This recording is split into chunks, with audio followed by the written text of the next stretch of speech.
이런 말 들어보신 적 있나요? 가장 이해할 수 없는 사람은 가장 가까운 사람 중에 있다. 참 이상하죠? 가장 이해되지 않는 사람은 멀리 있는 사람이 아니래요. 정작 이해되지 않는 사람은 가까이 있답니다. 여러분, 제 말이 공감이 되시나요? 타인보다 오히려 매일 보고 함께 밥을 먹고 시간을 보내고 이야기를 나누고 어쩌면 마음은 깊이 사랑하는 그 사람을 더 이해하기 어려울 때가 있지 않나 싶습니다. 가족이 될 수도 있고요, 사랑하는 연인이 될 수도 있고, 내가 소중히 여기는 친구일 수도 있겠고요, 또한 교회 공동체에서 함께하는 사람들일 수도 있겠죠. 내가 그 사람을 무엇보다도 잘 알고 있고 잘 이해한다고 생각했었는데 어느 순간 이런 마음이 찾아올 때가 있단 말이에요. 도무지 이해가 안 돼. 왜 그럴까? 도대체 왜 저러는 걸까? 하는 감정이 올라올 때가 있단 말이에요. 여러분, 이건 단순한 관계의 갈등이 아닙니다. 내가 그 사람과 정서적인 거리감을 느끼는 순간이에요. 물리적으로, 관계적으로는 무척이나 가까운 사람이 심리적으로, 정서적으로는 너무 멀게 느껴지는 상태가 된 거죠. 여러분, 이럴 때 어떠셨어요? 그 사람을 이해하려고 하기보다는 판단하고 싶고, 그 사람의 말 속에 있는 깊은 의미를 긍정적으로 받아들이고 해석하기보다는 그 사람 자체를 받아들이고 싶지 않은 마음이 이렇게 올라오곤 할 때가 있는 것 같습니다. 내 안에 있는 엄격한 기준이 활발하게 작동되기 시작하는 거죠. 여러분, 그렇잖아요. 정서적 거리가 가까운 사람에게는 그 여러분 안에 있는 기준이 활발하게 작동돼요, 무디게 작동돼요? 어떠세요? 좀 무뎌지잖아요. 정서적 거리가 가까우면 우리가 갖고 있는 엄격한 기준을 낮춰서 그 사람을 대하려고 하잖아요. 근데 반대로 정서적 거리가 멀면 내 안에 있던 어떤 기준들, 잣대들이 높아집니다. 그리고 그 잣대와 기준으로 그 사람을 평가하기 시작하잖아요. 야, 사람이 그러면 안 되지. 야, 신앙이 있는 사람이 그러면 안 되지. 내가 그동안 얼마나 참았는데 언제 정신 차릴래? 언제 내 마음 알아줄래? 뭐 이런 마음이 들곤 하는 것 같아요. 여러분, 아마 그 기준이라는 거, 그 잣대는요, 처음에는 나를 지키기 위한 방어 기제로서 그 기준과 잣대가 작동했을 거예요. 근데 하지만 어느새 나도 모르는 사이에 시간이 지나면서 상대방을 밀어내는 벽이 되고 있다는 것을 여러분이 느끼실 때가 있을지도 몰라요. 가장 가깝지만 내 삶에서 이방인처럼 여기고 함께 시간을 보내는 뭐 가족 공동체, 뭐 교회 공동체 함께 이루면서도 그 사람을 타인으로 여기는 거죠. 타인처럼 여기는 겁니다. 여러분, 오늘 도무지 이해할 수 없는 사람 앞에 선 우리의 마음을 발견하는 시간 됐으면 좋겠고요. 또한 그 마음을, 나의 내면을 보시는 하나님의 시선을 발견하는 시간이 되었으면 좋겠습니다. 오늘은요, 도무지 이해할 수 없는 사람이 있는 이들에게 주시는 하나님의 메시지예요. 1차 선교 여행을 마치고 안디옥 교회로 돌아온 바울과 바나바. 이제 브레이크 타임을 가지면서 쉬어야 되지 않겠어요? 그렇죠? 근데요, 쉴 틈이 없습니다. 바로 논쟁에 휩싸였대요. 1차 선교 여행에서 여러분, 누구에게 호되게 당했어요? 누구에게? 유대인들에게 호되게 당했잖아요. 그런데 또 유대인들이 바울과 바나바를 찾아와서 논쟁을 일으켰대요. 그것도 그리스도인들이 말이죠. 아, 트라우마! 또 유대인들이야. 이번에는 그리스도 안에서 형제된 자매된 그리스도인들이야? 나도 유대인이지만 진짜 유대인들 너무하는 거 아니야? 뭐 이런 생각이 들지 않았을까 싶어요. 저는요, 오늘 말씀을 읽고 연구하면서 바울과 바나바의 마음이 이런 마음 아니었을까 생각했습니다. 저는 이 감정이 정확하게 무엇인지 알 것 같았습니다. 제가 목회자이지만 목회자들의 문제가 뉴스에서 나올 때 정말 민망한 마음이 들 때가 있어요. 나도 목사지만 목사들 너무하는 거 아니야? 라는 생각이 찾아올 때가 있어요. 몇 년 전에 이렇게 이찬수 목사님을 만난 적이 있습니다. 1대1로 만난 건 아니었고요. 이렇게 이찬수 목사님이 강단에 계시고 이제 목회자들과 함께 간담회를 하는 시간이 있었어요. Q&A 시간이었죠. 우리가 질문하면 이제 시니어 목사님들이 대답하는 시간이었어요. 한 목사님이 이렇게 질문을 했습니다. 목사님은 목회를 하면서 언제 가장 힘드셨나요? 저는 이번 주에 목회를 계속 해야 될지 말아야 될지 고민하고 있는 후배 목사입니다. 목사님은 언제 가장 힘드셨습니까? 라는 질문을 했어요. 그 질문을 듣는데요, 귀가 쫑긋하는 거예요. 저도 목회를 그만두고 싶을 때가 한두 번이 아니었거든요. 이찬수 목사님이 마이크를 딱 드시더니 한동안 조용하세요. 저도 힘든 시절이 있었습니다. 이렇게 말을 떼시는 거예요.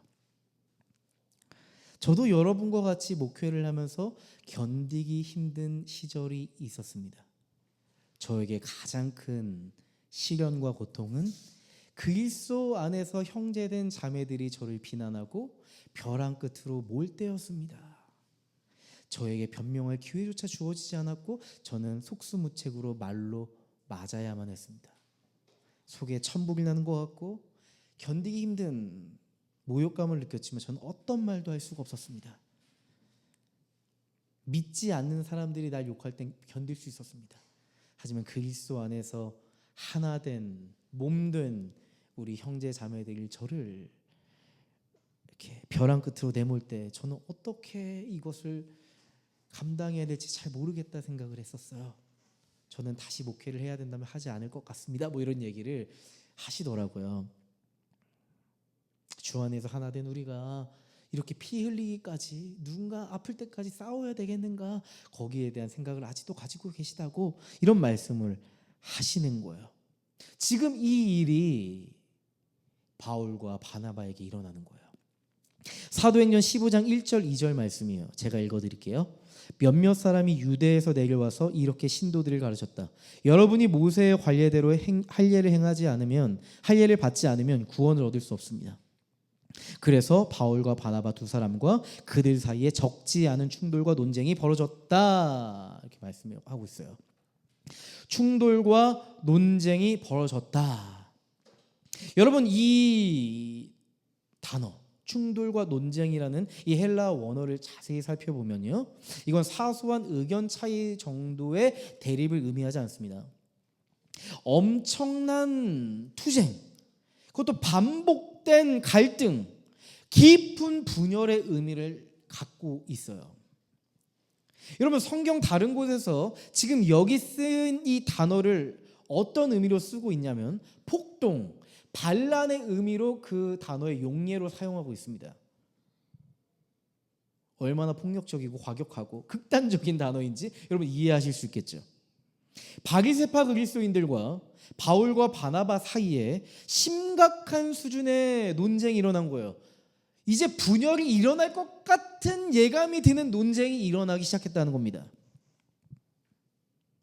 이방인들이 할례를 받지 않는다면 그들은 결코 구원을 받을 수 없습니다 라고 하는 바리새파 그리스도인들의 주장이었죠. 결국 이 논쟁의 핵심은 뭘까요? 구원은 전적으로 하나님의 은혜에 의한 것인가, 아니면 인간의 어떤 조건, 율법, 할례를 충족해야만 구원을 받을 수 있는 것인가에 대한 논쟁이었습니다. 이 논쟁은 그러니까 단순한 논쟁은 아니죠. 교회의 역사를 판가름할 수 있는 구원론적 논쟁이었다고 말씀드릴 수 있을 것 같아요. 이방인에 대한 논쟁이기도 하지만 사실 본질적으로 보면 이 논쟁은 유대인을 위한 논쟁이에요. 왜일까요? 이들의 정체성과 신앙에 관한 이야기이기 때문입니다.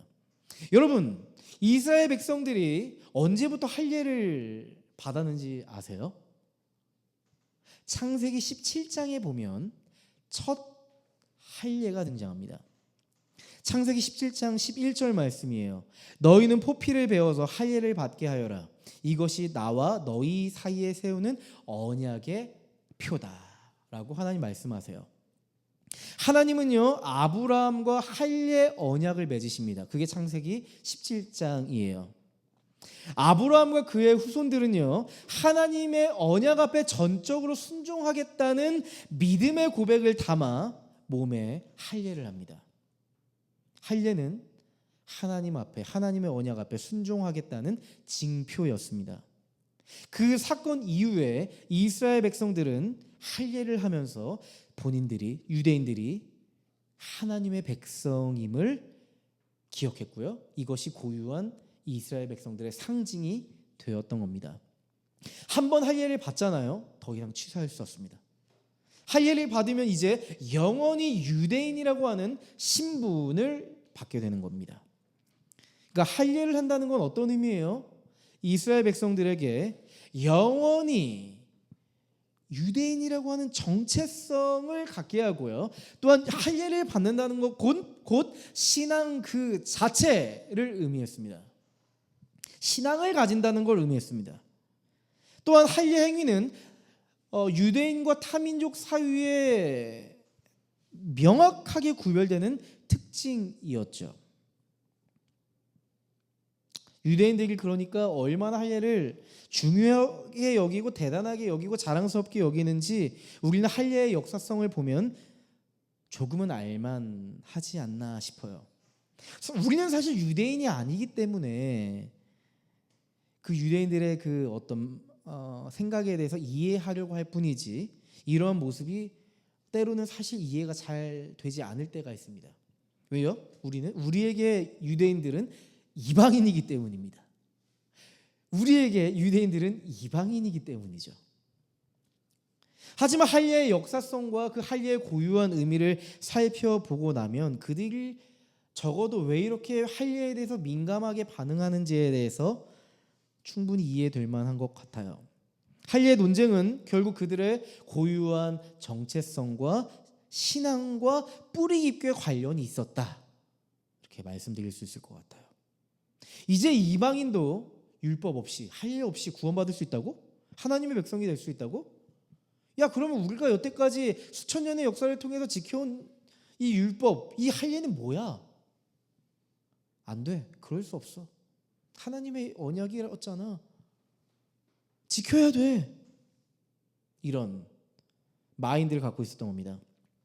일부 유대 그리스도인들은 복음을 받아들였다고 했지만 복음이 그들의 신앙 그 자체, 수천 년 동안 유지해왔던 그 신앙 자체를 무너뜨리고 뒤흔든다고 생각했던 모양이에요. 여러분, 우리는 그들을 쉽게 율법주의자라고 단정 지어버리지만 사실 그들은요, 하나님을 무척이나 사랑했던 사람들이고 하나님 앞에 신실했던 사람들이고 경건하게 살아가려고 했던 사람들입니다. 그런데 이들의 문제는 뭘까요?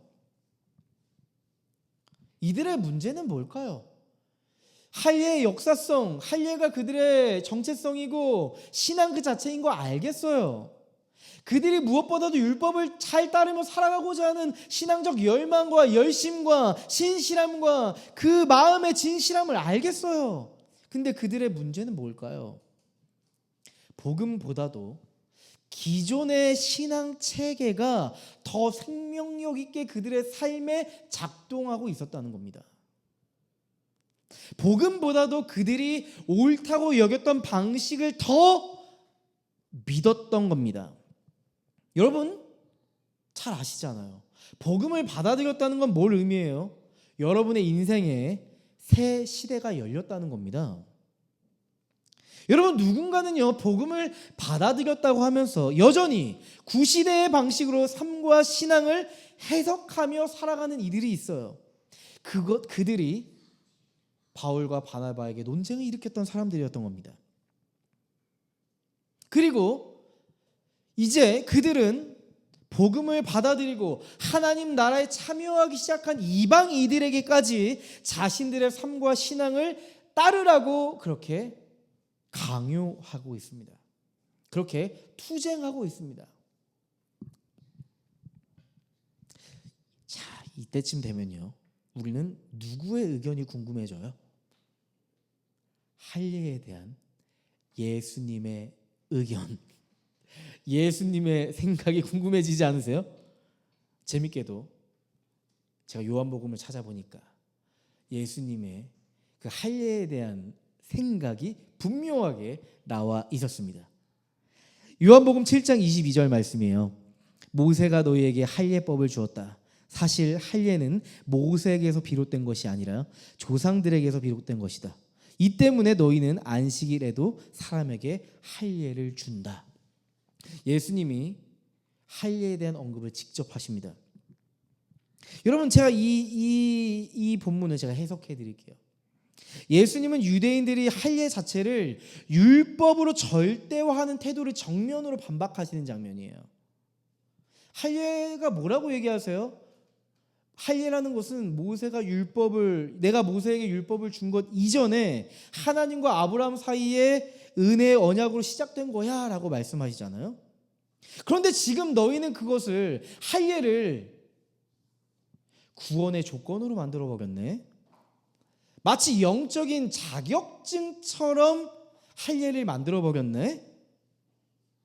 더 나아가 너희가 하는 행동을 가만 보니까 너희는 안식일에 아무것도 하면 안 된다고 하면서 할례 행위는 하고 있네. 이걸 지적하세요. 그만큼 할례라는 것은 율법의 최상위에 있는 규정이 돼버렸다는 것을 지적하시는 거예요. 율법 중에 율법이라고 할 수 있는 이 안식일마저 할례 때문에 예외를 둔다면 할례 자체가 율법보다 더 본질적으로 중요하다는 거니? 어떤 율법보다 상위에 있는 게 할례라는 거니? 이걸 지적하시는 거예요.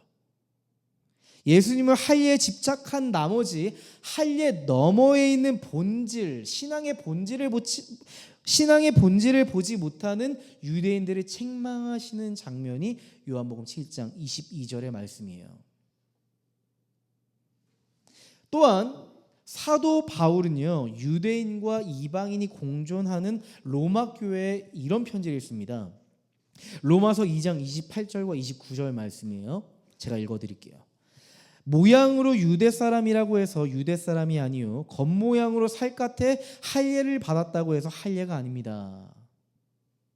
그러니까 혈통적으로 유대인이라고 해서 살의 표피를 잘라 할례를 받았다고 해서 그게 할례가 아닙니다 라고 얘기하는 거예요.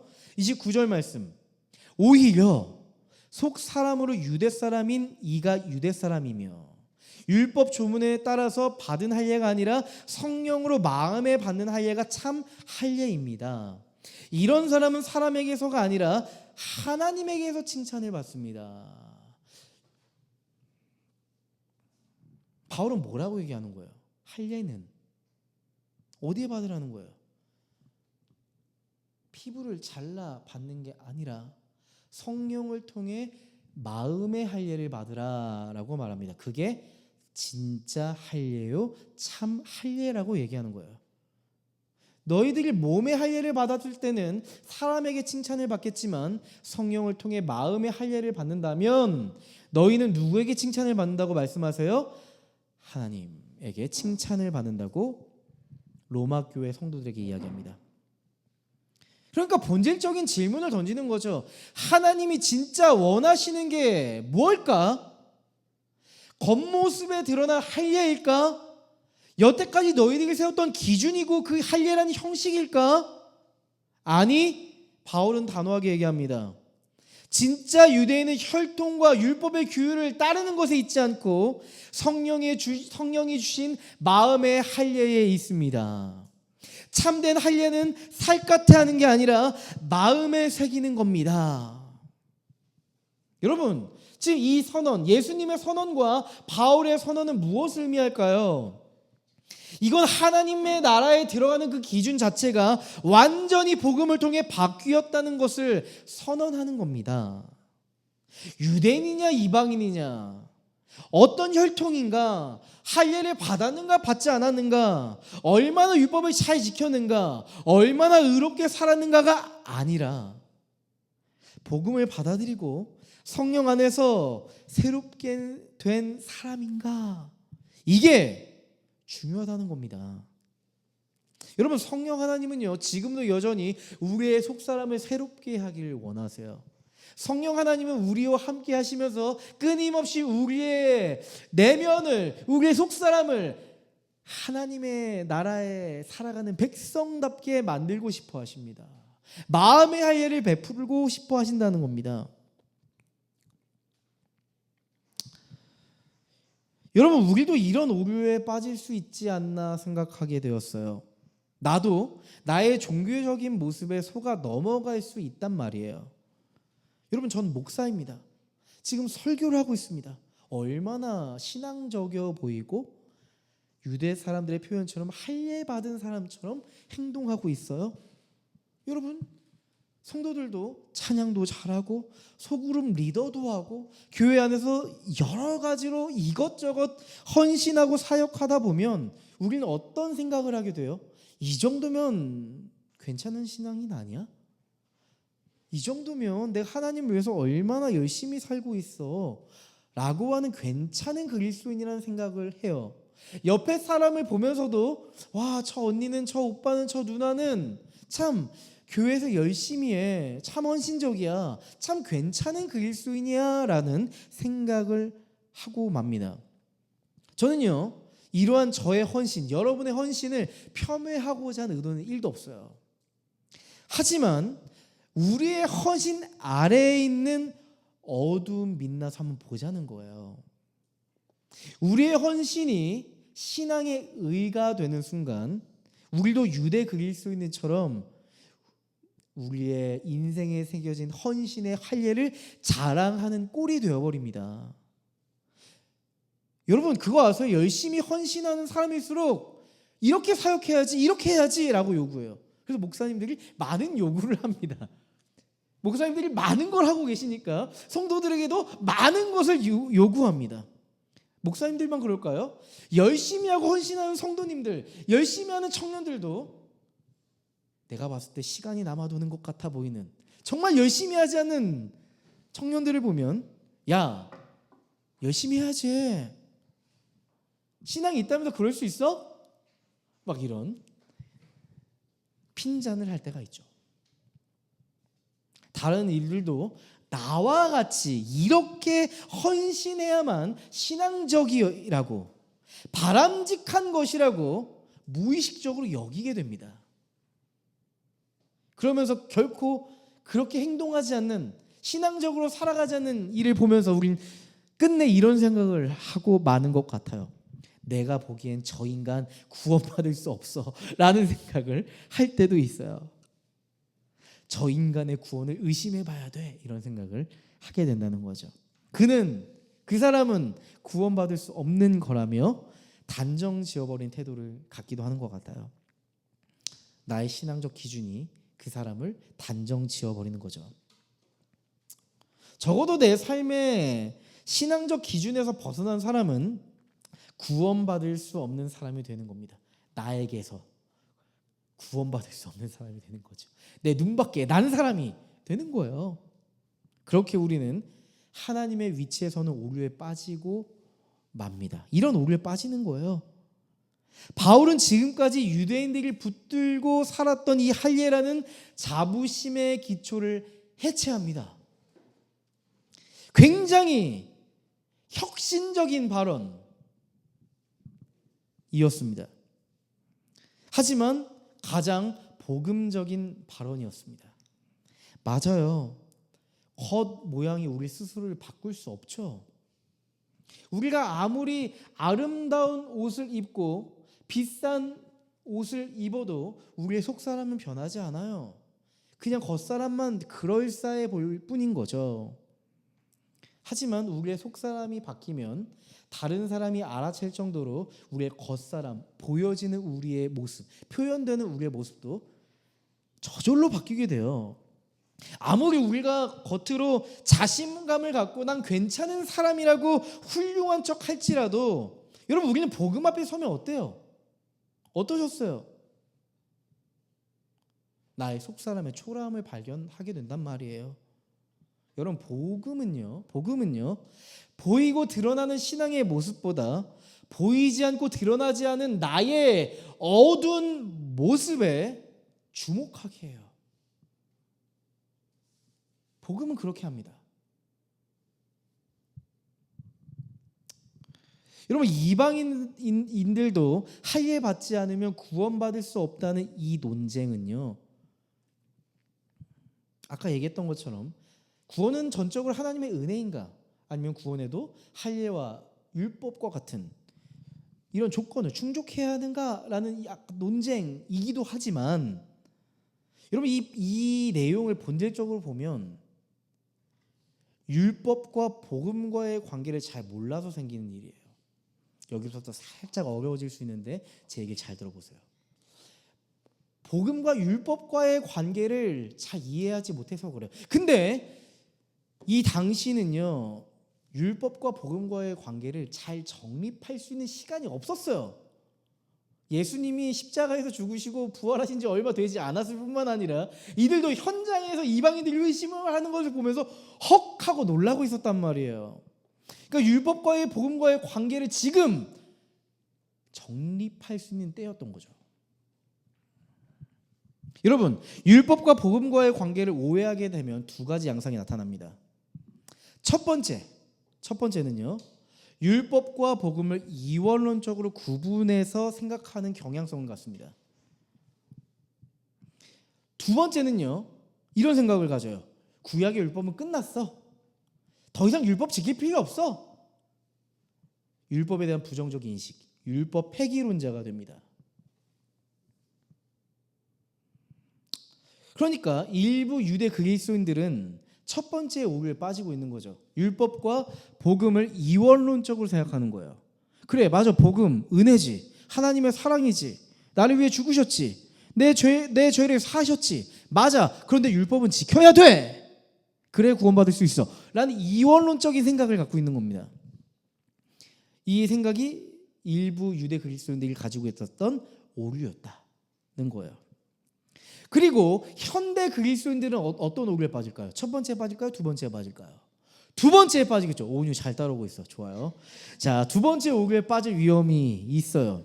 구약의 율법은 끝났어. 이젠 우리에게 필요 없어. 그 엄격한 율법은 필요 없어. 복음은 사랑이야. 복음은 자유야. 뭐 이런 생각을 갖는 거죠. 또한 설교 중에 율법주의에 대한 경고를 숱하게 들었다 보니까 율법 안에 담겨있는 율법의 정신까지 버리는 사태가 일어나기까지 합니다. 구약의 율법 조항을 우리가 하나하나 따르진 않아요. 하지만 여전히 우리가 하나님의 백성으로서 율법 안에 담겨있는 하나님 나라의 정신은 지켜가야 돼요? 지켜가지 않아도 돼요? 지켜가야 하죠. 우리 시온이도 이해했어요. 지켜가야 합니다. 그렇죠? 율법의 두 가지 기둥이 뭐예요? 하나님의 사랑과 이웃 사랑이라고 하는 이 스피릿, 하나님 나라의 정신은 여전히 우리가 유효할 뿐만 아니라 우리가 지켜가야 할 가치죠. 하나님은 왜 이스라엘 백성에게 율법을 주셨을까요? 율법을 주신 목적은 무엇일까요? 히브리서 10장에 보면 율법을 주신 목적이 이렇게 드러나는데요. 첫 번째, 율법을 주신 목적, 그건요, 죄를 깨닫게 하기 위한 목적이에요. 여러분, 세상의 법은요, 형벌을 내가 받을 수 있는 가능성을 알려줘요. 살인하는 자는 뭐 징역 10년 이상, 뭐 무기징역에 처할 수 있다, 뭐 이런 형법 250조의 조항이 있어요. 그럼 내가 살인을 저질렀을 때 어떤 가능성을 예측해요? 최소 내가 징역 10년을 살거나 무기징역에 이를 수 있는 형벌을 받겠다라는 가능성을 생각하게 되면서 살인할 사람은 고민하죠. 이 살인의 가치에 대해서 내가 사람을 죽이고 그런 형벌을 받을 만한가에 대한 생각을 하고, 그렇지 못하다고 한다면 복수를 하지 않고 나는 살인하지 않겠어라는 생각을 하겠죠. 그러니까 여러분, 법이라는 것은 죄를 억제하는 기능을 가지고 있어요. 맞아요. 율법도 죄를 억제하는 기능을 가지고 있어요. 하지만 율법이 세상의 법과 다른 한 가지 특성이 있는데, 하나님 나라의 백성으로서 갖는 삶의 규범을 제시하고 뿐만 아니라 하나님 나라의 백성에서 벗어난 그 일들에 대해서 정죄합니다. 정죄의 기능이에요. 율법을 주신 목적의 첫 번째 목적은 정죄의 기능이에요. 여러분, 구약의 성도들을 잘 생각해 보세요. 살아있는 가축을 끊임없이 잡습니다. 그리고 제사를 해야만 했어요. 바로 여기에 있어요. 율법의 그 기준과 규범에 따라서 셀 수 없는 뭘 받아요? 정죄를 받았기 때문에 정죄를 받은 만큼 살아있는 가축을 잡아서 피 흘림이 있는 제사를 드렸던 겁니다. 두 번째는요, 아주 중요해요. 율법으로는 구원을 받지 못한다는 걸 깨닫게 하기 위함이에요. 율법으로는 구원받을 수 없다는 것을 깨닫게 하기 위함이에요. 여러분, 사람이 율법을 완전히 지킬 수 있다면 여러분, 우리는 하나님 앞에서 완전한 의를 가질 수 있을 거예요. 우리가 율법을 100% 지킬 수 있다면 우리 율법을 통해서 완전한 의를 획득할 수 있을 거예요. 하지만 여러분, 율법을 지키려고 할 때 우리는 무엇을 느낄까요? 여러분, 신앙생활을 열심히 하면 할수록 뭘 느껴요? 죄에 대해서 민감해져요. 거룩함에 대해서 민감해져요. 내가 거룩하게 살아가면 살아갈수록 100%의 신앙을 느끼지 못하고 여전히 하나님보다 더 사랑하는 나의 갈망의 마음을 보게 된다는 겁니다. 하나님의 말씀에 천착해서 가까이 살아갈수록 나에게 숨겨져 있던 습관적인 죄, 하나님보다 더 사랑하던 것들을 선명하게 발견하게 됩니다. 바로 이거예요. 율법은 내 죄를 뚜렷하게 보게 합니다. 하나님 앞에 죄에 대해서 변명할 수 없도록 만들어서 우리를 절망 상태에 빠집니다. 난 정말 추악한 죄인이구나. 내가 그동안 정말 하나님 앞에 신실한 것처럼 행동했지만 난 하나님 앞에서 신실하지 못했구나. 맞아요. 그걸 깨닫는 거예요. 나는 율법을 완전히 지킬 수 없는 상태에 놓였다는 사실을 깨닫습니다. 난 결코 율법을 통해서 온전히 그걸 지켜서 구원받을 수 없는 존재라는 걸 깨닫는다는 거예요. 그 누구도 율법을 완전히 지킬 수 없습니다. 역사상 그 누구도 율법을 완전히 지키지 못했습니다. 여러분, 종교개혁자 존 칼빈은 이렇게 말했습니다. 한 사람도 마음을 다하고 목숨을 다하고 뜻을 다하고 힘을 다하여 하나님을 사랑할 만큼 사랑의 목표에 도달한 일이 없다. 이렇게 존 칼빈이 기독교 강요에 썼어요. 무슨 말을 쉽게 얘기하면, 하나님은 마음과 목숨과 뜻을 다하여 주님을 사랑하라고 하셨지만 그 누구도 역사상 다 한 명도 그 사랑의 목표에 도달한 사람은 없다고 존 칼빈이 얘기한 거예요. 고대 로마의 신학자 어거스틴은 또 이렇게 얘기했습니다. 율법을 주신 목적은 위대한 체하는 우리를 작게 만들며 우리 자신에게 의를 얻을 힘이 없다는 것을 증명하며 무력하고 무가치하고 빈궁한 우리가 하나님의 은혜로 피난하게 하려는 것이다. 어거스틴이 이렇게 얘기했어요. 그러니까 율법 앞에서 우리의 존재가 얼마나 형편없는지, 우리가 그 율법을 통해서 구원받을 수 없는 존재인지 우리는 깨닫게 되는 거예요. 예수님은 자신을 이렇게 소개하실 때가 있었습니다. 마태복음 5장 17절 18절의 말씀이에요. 내가 율법이나 예언자들의 말을 폐하러 온 줄로 생각하지 말아라. 폐하러 온 것이 아니라 완성하러 왔다. 내가 진정으로 너희에게 말한다. 천지가 없어지기 전에는 율법은 1점 희력도 없어지지 않고 다 이루어질 것이다. 로마서에도 이렇게 얘기합니다. 로마서 10장 4절 말씀이에요. 이건 개역 개정으로 가져왔어요. 개역 개정이 더 와닿기 때문에 제가 개역 개정으로 가져왔습니다. 그리스도는 모든 믿는 자에게 의를 이루기 위하여 율법의 마침이 되시니라. 여기서 의는 구원을 의미하죠. 그리스도는 모든 믿는 자에게 구원을 이루기 위하여 율법의 마침이 되시니라. 여러분, 여기서 마침은요, 완성으로서의 끝을 의미하는 거예요. 완성으로서의 끝. 우리는 율법을 온전히 지킬 수 없는 절망적인 상태에 놓여 있습니다. 우리는 결코 이룰 수 없는 그 율법의 의를 예수 그리스도께서 온전히 이루셨답니다. 그래서 예수님은 스스로 난 율법의 완성이라고 선언하시죠. 그분께서는 절망 상태에 놓인 우리를 위해 이 땅에 오셨고, 그 모든 죄를 십자가에서 감당해 내셨습니다. 그렇게 율법을 실현해 내셨습니다. 그렇게 율법을 완성해 내셨습니다. 그래서 예수님께서 그 십자가 위에서 마지막 죽음 앞에 놓인 예수님께서 이렇게 말씀하셨죠. 다 이루었다. It is finished. 다 이루었다 말씀하십니다.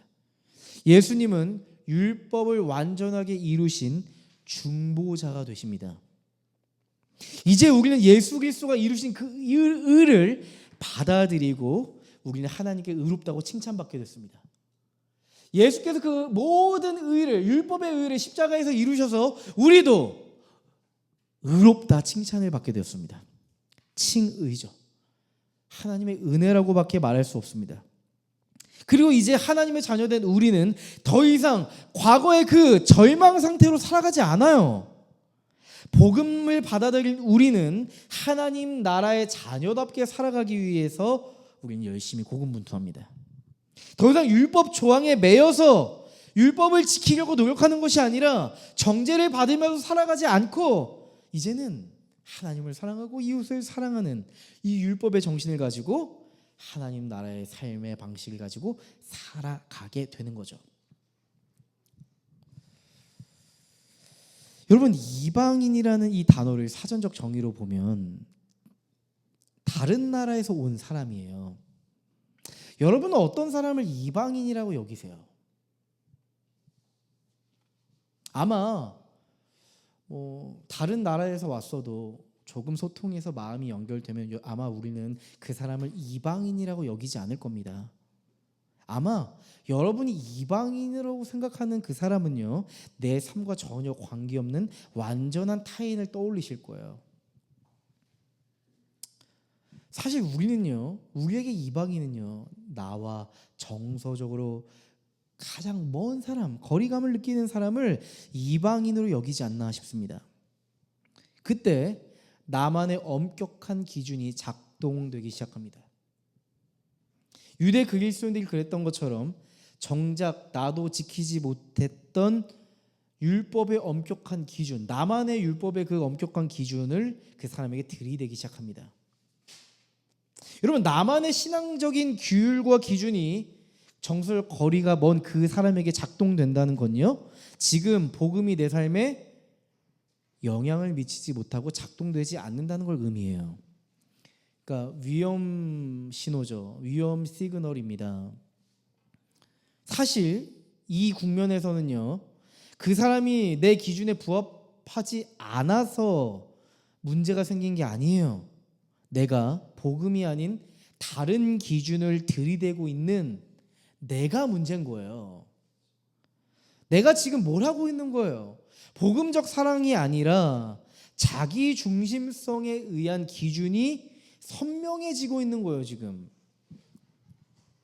여러분, 복음과 종교의 차이는 뭘까요? 복음은요, 조건 없는 사랑을 말합니다. 하지만 종교는 반드시 조건이 있습니다. 신을 위해, 절대자를 위해 뭔가를 해야 합니다. 여러분, 지성이면 감천이라는 말 아시죠? 정성을 다해야 합니다. 여러분, 어떤 역을 지나가잖아요. 큰 역을 지나가다 보면 붙잡아요. 제가 지나가다 봤는데 맑은 눈의 소유자세요. 심성이 착하세요. 이런 얘기를 굉장히 다소곳하게 말씀하세요. 그러면서 이렇게 더 행복한 삶을 사시려면 조상들에게 제사를 드리셔야 해요. 정성을 들이셔야 해요. 이런 얘기를 하시죠. 그러면서 괜찮으시면 저에게 맥도날드를 베풀어 주실 수 있을까요? 이렇게 하면서 초청을 합니다. 네, 종교죠. 네, 내 삶의 문제가 해결되려면 정성을 들여야 한대요. 저랑 가서 어느 장소를 가서 조상들에게 제사를 드리셔야 하는데요. 이렇게 조건을 붙여요. 그래야만 은혜가 온대요. 여러분, 복음은 달라요. 우리는 결코 하나님을 위해 뭘 할 수 있는 존재가 아니었어요. 우리가 헌신하고 돈을 내고 뭘 해도 우리는 결코 하나님 앞에 스스로 도달할 수가 없어요. 우리가 아무리 지성이면 감천이라고 막 해도 하나님께 도달할 수가 없단 말이에요. 여러분, 그래서 예수님 오신 거예요. 그래서 그분이 우리에게 다가오기로 결정하신 거예요. 그분이 은혜가 되어서 우리에게 다가오셨어요. 우리가 하나님 앞에 정성을 바치지 않아도 하나님이 정성을 들여서 우리에게 오셨다는 사실이에요. 예수님이 하나님께 다가갈 수 있는 모든 조건, 율법을 이루셨어요. 우리가 예수님을 받아들임으로 인해서 하나님께 이제 다가갈 수 있게 된 겁니다. 여러분, 이게 복음이죠. 근데 가만 보면 교회 안에도 복음이 아닌 조건적인 신앙생활을 하는 사람들이 있어요. 스스로 그 조건에 매여서 내가 이렇게 해야만 하나님이 은혜를 주실 거라고 하는 착각 속에, 오글 속에 살아가는 신앙인들이 있어요. 당연히 지치죠. 힘들죠. 도달할 수 없다니까요. 그런 생각을 가지신 분 있다면 빨리 그 생각을 정리하세요. 불가능해요.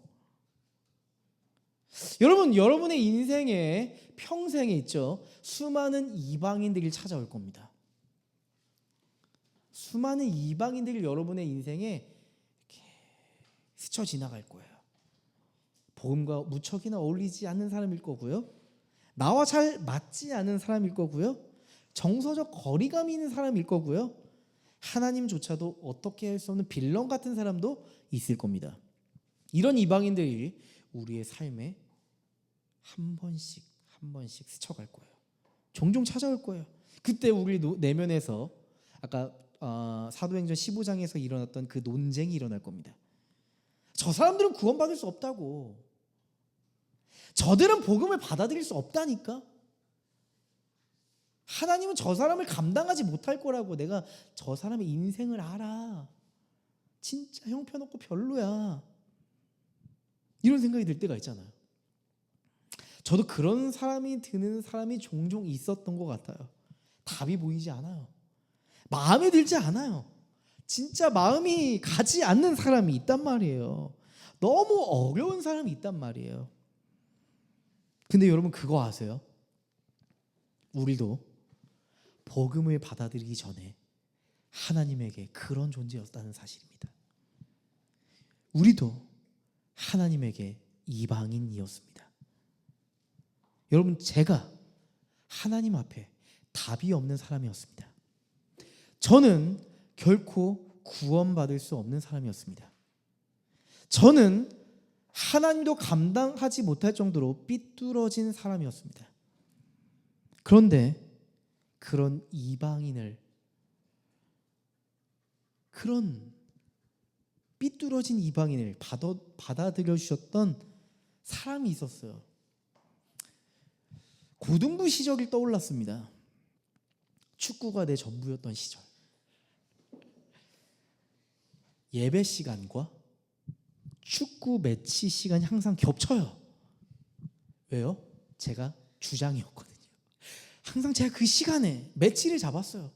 모르겠어요. 왜 그때 내가 매치를 잡았는지 모르겠지만 항상 예배 시간에 축구 매치를 걸쳐놓고 난 축구를 가야 된다고 가는 거예요. 축구하러. 예배에 가장 늦게 가서 가장 일찍 가던 그 시절, 금쪽이 시절, 답이 없었습니다. 교회에서 하는 행사들 안 하겠다고 부지기수로 도망 다녔고요. 선생님들이 막 이렇게 같이 이렇게 하려고 사랑의 손길을 해도 무례하게 다 뿌리치는 아이가 저였습니다. 친구들이, 신앙 좋은 친구들이 이거 해보자 해도 다 뿌리치던 게 저였습니다. 다 무시했던 게 저였습니다. 너희가 하는 것은 어리석은 행동이라고 이렇게 째려봤던 게 저였습니다. 그때 고등부 선생님이요, 참 기억에 남아요. 제가 가끔 축구가 없는 날이면 그래도 예배 끝까지 남아 있었거든요. 그럼 선생님이 예배 끝나고 이제 밥 모임을 하잖아요. 오늘은 KFC로 가자는 거예요. 꼭 제가 밥 모임을 하는 날에는 KFC를 가자고 하시는 거예요. KFC를 데려가셨어요. 여러분, 지금은 햄버거 먹자면 가장 싼 거, 싼 마이 먹인다 이렇게 생각하지만 그때 국룰은 떡볶이 순대였거든요. 에어컨이 돌아가지 않는 그 뜨거운 여름에 뜨거운 떡볶이와 순대를 먹어야 되는데 KFC를 가면 에어컨이 나와요. 에어컨 빵빵하게 나오는 KFC를 데려가시는 거예요. 또 그 당시 치킨이 기가 막혀요. KFC가. 그땐 철없어서 저 이렇게 생각했거든요. 선생님이 돈이 많으신가? 선생님은 좀 시간이 많으신가? 혹시 선생님이 KFC가 먹고 싶으셨던 건가? 이런 생각을 했어요. 맨날 KFC를 가니까 진짜 개념 없는 생각이었던 거죠. 완전 자기 수준에서 모든 걸 해석하는 철부지 고딩 시절이었어요. 저 진짜 답 없었죠? 근데 대반전이 있었습니다. 제가 저분 뭐 하는 분이냐고 물어봤어요. 친구가 이렇게 얘기하는 거예요. 야, 그 고등학교 사립고등학교 선생님이야. 그래? 그때 고등학교 선생님은 다 무서운 분이었거든요. 엄격하고 함부로 말을 걸 수 없는 그런 선생님인데 고등학교 선생님이라고? 그리고 그 사립고등학교 선생님이라는 거예요. 그래서 물었죠. 야, 근데 그 선생님은 그 학교에서도 햄버거 사주시니? 아니, 겁나 무서워 이러시는 거예요. 장난 아니야. 근데 저분이 교회 오면 달라져 이러는 거예요. 그래? 그래서 걔가 이러는 거예요. 그래서 더 무서워 이러는 거예요. 안 그러는 사람이 교회에서 그러니까 무섭다는 거예요. 그래? 그렇죠. 완전한 이방이었던 그때, 복음을 모르던 그때 저는요, 선생님을 이해할 수 없었어요. 시간이 지나고 저는 복음을 받아들이고 그리스도인 청년이 됐습니다. 그때 알았어요. 그분이 왜 그러셨는지 그때야 알게 된 거예요. 그 선생님은 이방인과 같은 저를 품어주셨던 거예요. 이방인과 같은 저 같은 친구들 몇 명 더 있었거든요. 저처럼 개념 없는 친구들이. 그 친구들을 품어주고 싶으셨던 거예요. 저에게 보이는 사랑을 느끼게 해주고 싶어서 밥 모임에 올 때마다 KFC 햄버거를 사주셨던 거예요. 그분은 저에게 한 번도 성경 공부하자 말씀하신 적이 없어요. 복음을 말씀해 주신 적이 없어요. 아마 그 말을 던지는 순간 제가 도망가고 없을 테니까 아마 던지실 겨를이 없었을 겁니다. 햄버거가 있어야 적어도 제가 있을 테니까 KFC로 저를 인도해 가신 거죠. 그분은 저에게 햄버거 사랑, KFC 복음을 전수해 주셨어요. 저는요, 그 선생님을 통해서 이방인에 대한 환대가 무엇인지 알게 되었어요. 나를 싫어하고 나의 환대를 거절하는 이방인에게 어떻게 해야 하는지에 대해서 배우게 됐습니다. 아마 그 선생님이 단 한 번이라도 신앙적 조건을 달았다면 저는 햄버거를 먹을 자격이 없었을 거예요. 저는 한 번도 그 선생님에게 너가 이렇게 해야만 햄버거를 준다고 말씀하시지 않았어요. 그저 제가 밥 모임에 남았을 때 그분은 햄버거를 주셨어요. 저는 그리고 나서도 적어도 그 선생님에게 마음을 열지 않았습니다. 그냥 햄버거를 사주셨을 때 햄버거를 먹고 아무 말 없이 먹기만 하는 인간이었어요. 그 선생님이 저를 이방인 취급하고 불편한 마음을 보이고, 야, 너 같은 게 내 반에 있어서 힘들다, 내가 힘들다, 그렇게 표정으로 한 번도 째려보신 적이 없어요. 아마 그렇게 했다면 저는 반모임에 절대 가지 않았을 겁니다. 그분은 본래 교과서적인 성품의 엄격한 교사셨지만 이방인과 같은 저를 품어주셨던 거예요. 아마 그분의 성품의 기준에선 제가 맞지 않았겠죠. 하지만 복음의 어떠함이 그분에게 인내를 주었고, 복음의 어떠함이 자신의 돈을 가지고 이방인과 같은 고딩들을 품게 했을 겁니다. 아마 그분의 품어주는 사랑이 없었다면 이라는 가정법을 가지고 제가 제 인생을 떠올려 보니까요, 저는 교회에 남아있지 못했을 것 같습니다. 그분은 조건 없는 사랑으로 저에게 복음을 전달해 주신 분이었어요. 나중에 신앙 좋은 청년이 되어서 가끔 이렇게 저녁 예배 때 전 세대 예배하면은 제가 찬양 인도했거든요. 그러면은 멀리서 그분이 굉장히 흐뭇한 표정으로 쳐다보고 계셨어요. 지나가면서, 야, 너 예전에 흑역사 내가 다 알고 있어, 내가 너 때문에 얼마나 개고생했는지 알아? 단 한 번도 그렇게 말씀해 주신 적이 없어요. 그렇게 생색 한 번 내보신 적이 없어요. 야, 너도 저도 이제 고등부 교사가 됐거든요, 청년 때. 너가 그렇게 해야 돼! 라고 하신 적이 없어요. 제가 24살, 5살 때 고등부 교사가 됐을 때, 그때 고등부 교사를 만났습니다. 근데 그때 만나서도 선생님이 단 한 번 제 흑역사를 얘기하시지 않고 존댓말을 해주시는 거예요. 그저 흐뭇한 미소로 제가 고등부 교사를 하고 있는 그 일이 기적처럼 느끼시면서 저를 보시더라고요.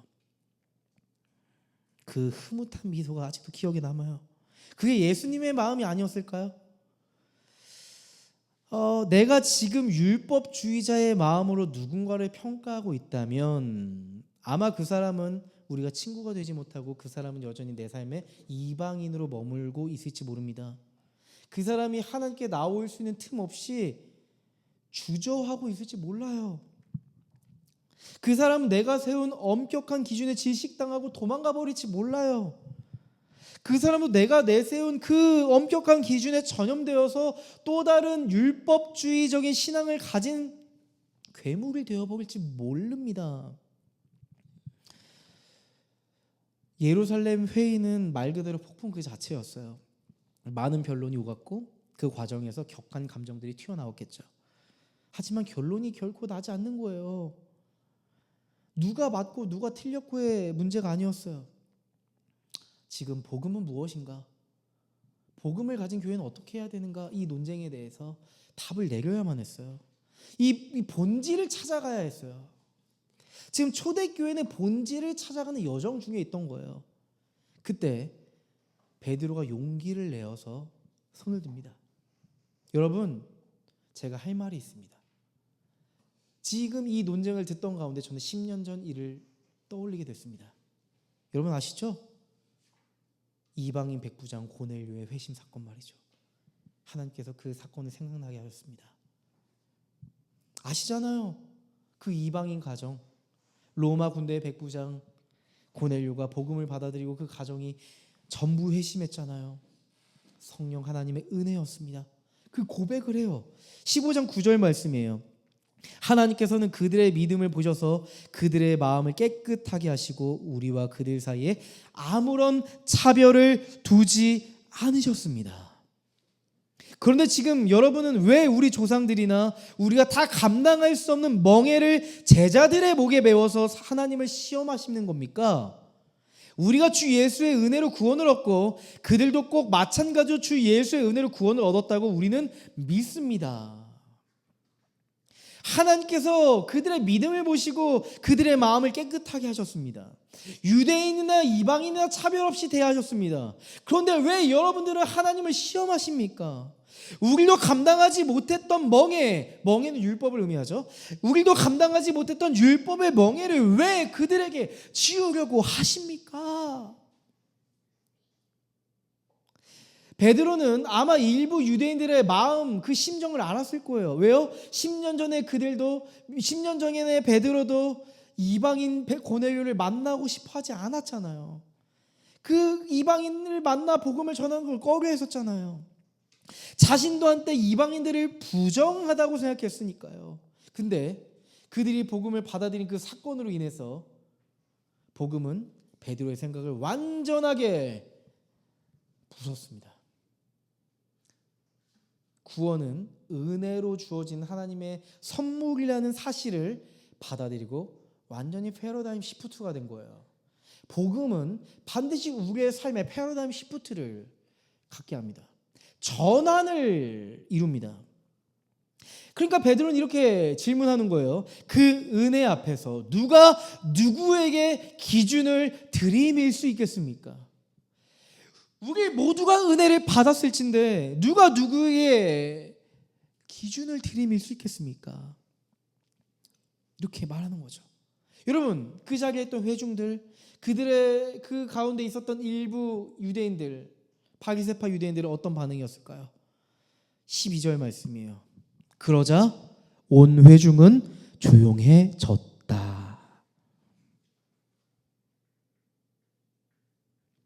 마치 가늠한 여인을 두고 예수님께서 이렇게 말씀하셨잖아요.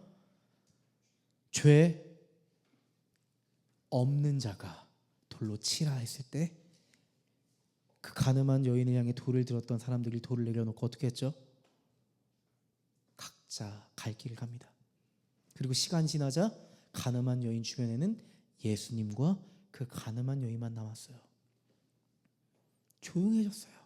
마치 그때와 같이 은혜 앞에서 누가 누구에게 기준을 들이밀 수 있겠습니까? 하자 논쟁을 일으켰던 유대인 그리스도인들조차도 침묵하고 조용할 수밖에 없었어요.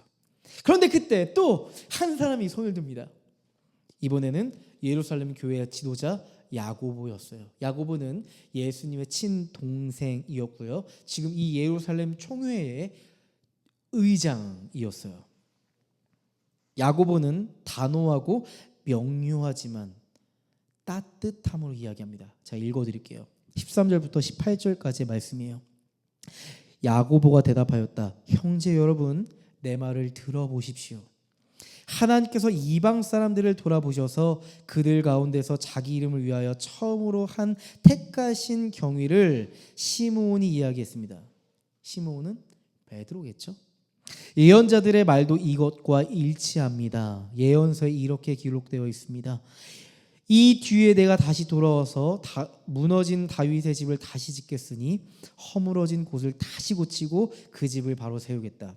그래서 남은 사람이 나 주를 찾고 내 백성이라는 이름을 받은 모든 이방 사람이 나 주를 찾게 하겠다.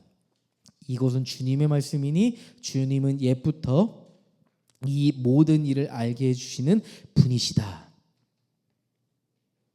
지금 야고보가 뭐라고 이야기하고 있는 거예요?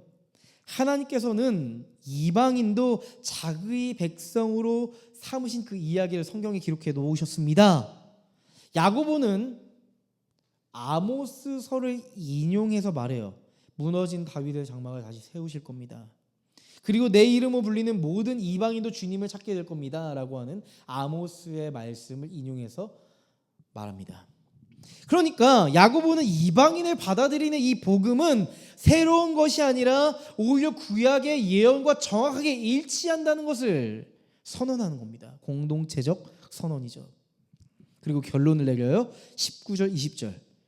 그러므로 내 판단으로는 하나님께로 돌아오는 이방 사람들을 괴롭히지 말고 다만 그들에게 편지를 보내서 우상에게 바친 더러운 음식과 음행과 목매어 죽인 것과 피를 멀리하라고 하는 것이 좋겠습니다.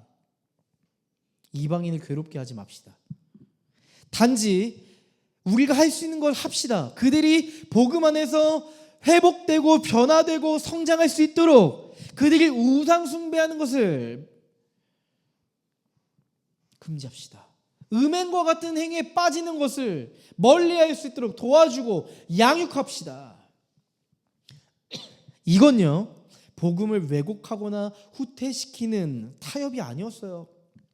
누구에게나 차별 없는 복음의 위대함을 확인하고 선언하는 사건이었습니다. 예수님 닮은 교회 공동체로 디벨롭, 성장하는 사건이었다는 겁니다.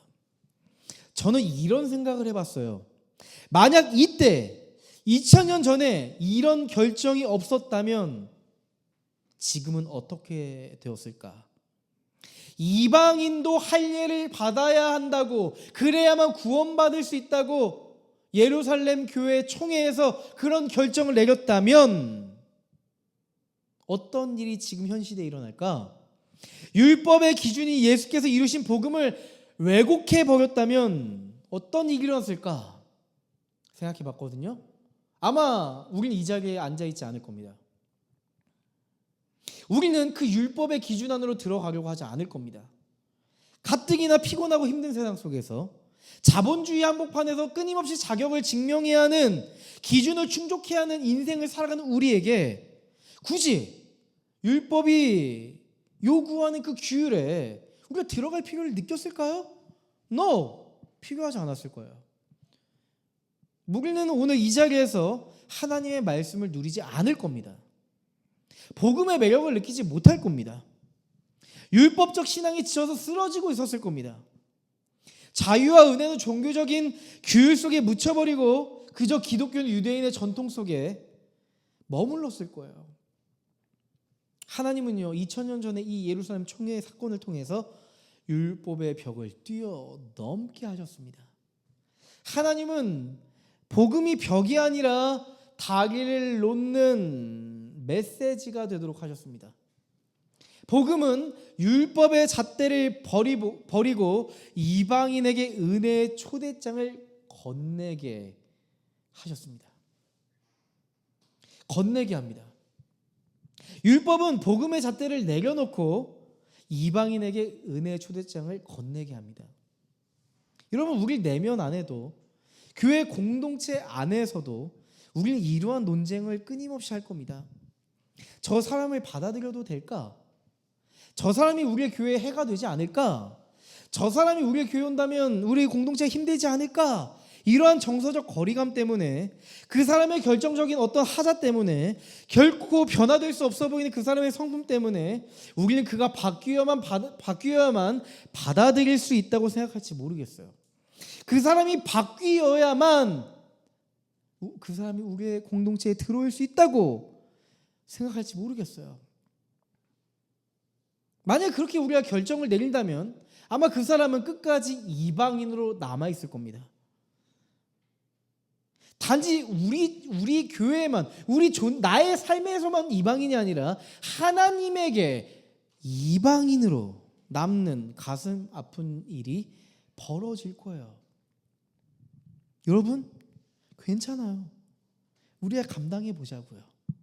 소망하는 사람 마음으로 우리가 그 사람을 품어보자고요. 나 같은 이방인도 품으신 하나님께서 그 사람도 품어주실 거예요. 나 같은 이방인을 회복시키신 하나님이 그 사람을 회복시켜 주실 거예요. 나 같은 이방인을 변화시킨 하나님이 그 사람을 반드시 변화시킬 겁니다. 여러분의 삶에 지금 이방인과 같이 놓여있는 그 존재는 누구인가요? 여러분, 복음은요, 경계를 허물게 합니다. 복음은 정서적인 거리감을 좁힙니다.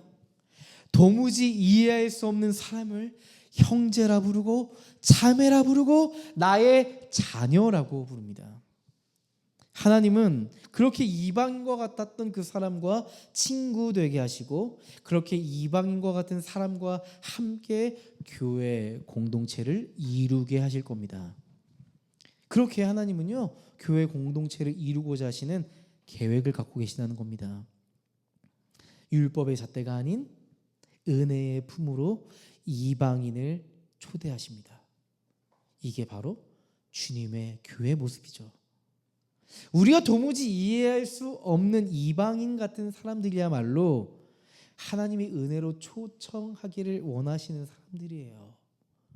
여러분, 그 사람이 도무지 이해할 수 없는 사람이 아니라 너무 이해 가능하고 너무 매력적이고 좋은 사람이라면 우리 은혜로 받아들이는 게 아니라 그 사람의 아름다움을 보고 받아들이겠죠. 왜 은혜가 필요해요? 도무지 이해할 수 없으니까, 나와 다르니까, 나로서는 어떻게 할 수 없으니까 그 사람에게 은혜가 필요한 거 아닐까요? 여러분, 우리가 살아가면서 이런 씨름을 하시게 될 거예요. 저도 이런 씨름을 하면서 인생을 앞으로 더 살아가겠죠. 저는 기대하고 소망합니다. 복음이 우리의 기준을 덮는 사건이 일어났으면 좋겠습니다. 다시 한번 여러분에게 말합니다. 우리도 이전에 이방인의 위치에 있었습니다. 그러나 예수 그리스도의 은혜가 이방인이었던 우리를 하나님의 가족 되게 했습니다. 이제 우리의 존재가 복음의 초청장이 되어서 내 삶에 찾아온 이방인들에게 다가갈 차례예요. 우리 소망하는 교회 동역자 여러분, 우리의 삶이 은혜의 초대장, 복음의 초대장이 되어서 살아가셨으면 좋겠습니다. 그렇게 우리가 교회를 함께 이루어 갔으면 좋겠네요. 소망하는 교회 화이팅!